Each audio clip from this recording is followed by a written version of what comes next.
A nation transformed. Industrialization clearly brought benefits to some.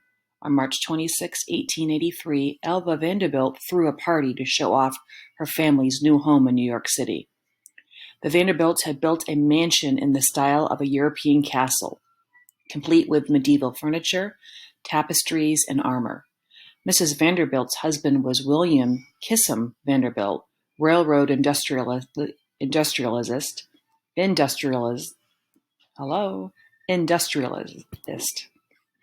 Sorry about that. And grandson of Cornelius Vanderbilt, who had made a fortune in railroads and shipping. The Vanderbilt clan was one of the country's wealthiest and most powerful families. More than 1,200 of New York's social elite flocked to Mrs. Vanderbilt's ball, dressed in glittering costumes. Many of the guests came as kings and queens, but Mrs. Vanderbilt's sister-in-law decided to be more modern, arriving dressed as an electric light. Mrs. Vanderbilt's party reflected the way industrialization was transforming American life in the decades after the Civil War. Cities like New York were booming, and entrepreneurs in banking, commerce, and industry were gaining enormous wealth. Technological marvels like the electric light were changing how Americans lived and worked. But as the workers in the Triangle Shirtwaist Factory knew, not everyone benefited from this progress. The growth of big business. Families like the Vanderbilts had made huge profits from the growth of big business after the Civil War. Businesses got bigger in part because of the demand for new technology and innovations in manufacturing practices. They also grew because there was more money to invest in them. Bankers and investors were happy to provide the necessary credit in hopes of earning large returns. Some of the money that fueled industrialization came from the large-scale mining of gold and silver in the West. Government policies also contributed to the boom in big business. According to the theory of laissez-faire, economics work best with minimal government involvement. Laissez-faire is French for let it alone. The idea of laissez-faire was that government should not regulate the price or quality of goods, the working conditions of laborers, or the business practices of bankers and industrialists. In a laissez-faire economy, a lack of government interference means individuals and businesses have greater control over their economic decision-making, which can have both positive and negative consequences for society. For example, the quality of products may improve, but as a story of the Triangle Shirtwaist Factory tells us, improvement may come with the cost of poor working conditions.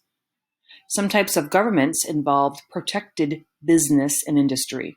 Federal, state, and local governments help business and industry through favorable laws and subsidies, such as the land grants given to railroads and farmers. Congress passed higher and higher tariffs. These made imported goods more expensive and therefore less competitive with these produced in the United States. As the cost of imported goods became more expensive, the demand for American goods increased. This caused the value of the dollar to increase when compared to the value of foreign currencies. The business boom fed the growth of American cities. For 100 years, Americans had been going west to seek their fortunes, but 1890 marked the closing of the frontier after the Census Bureau declared the frontier line no longer existed. This was the imaginary line on the continent beyond which the country's population density was less than 2 persons per square mile. The new land of opportunity was located in the cities of the Northeast and around the Great Lakes, where factories provided thousands of new jobs. Outside of the cities, even farming was getting to be big business. In the Midwest, commercial farmers used new machinery and techniques to grow crops on a larger scale than ever before.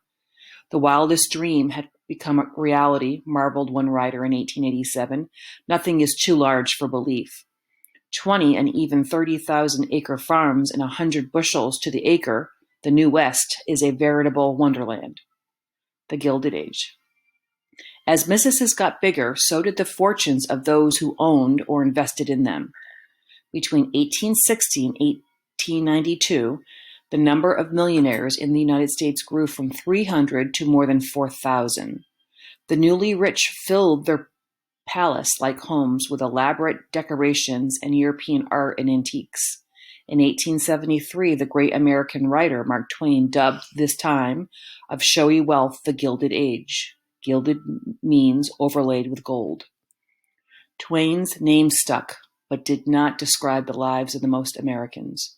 While wealthy capitalists lived like royalty, many workers lived in dismal poverty.